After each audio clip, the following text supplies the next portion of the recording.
ეს ის ადგილია, სადაც ჩვენ გვინდოდა ერთ-ერთი ყველაზე მნიშვნელოვანი ტენდენციის ქართული ნიჭიერების და ხელოვნების მიმართ სწრაფვის წარმოჩენა. სწორედ რომ თანამედროვე კონტექსტში. მიუხედავად იმისა, რომ ვერ დავათვალიერე, იმედი მაქვს, რომ ძალიან შთამბეჭდავია ყოველ შემთხვევაში ასე მეუბნებიან დამთვალიერებლები.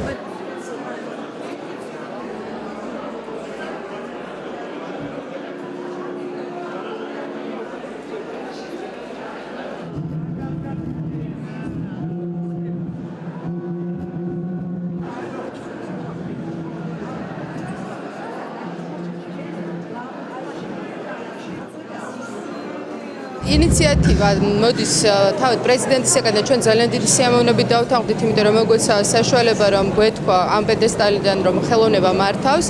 გამოფენაში იღებს 50-მდე არტისტი მონაწილეობას და თავისთავად ამ სიდიდის ამ მასშტაბის თვითონ შინაარსიდან და ფორმიდან გამომდინარე, ბუნებრივია რომ პირველად კეთდება და ვფიქრობ რომ საკმაოდ საინტერესო გამოფენაა. მე პირადად ვფიქრობ რომ ერთჯერადაც საკმარისია გამოფენა. შეიძლება კარგი იყოს, რომ ეს საგამოფენო სივრცე გადაიქცეს და რაღაც არტ სივრცე. ხელოვნება უნდა იყოს მემარცხენე და აქ რო იყოს მემარცხენე ყველაზე კაი ეგ არის რა. ჩემი აზრით.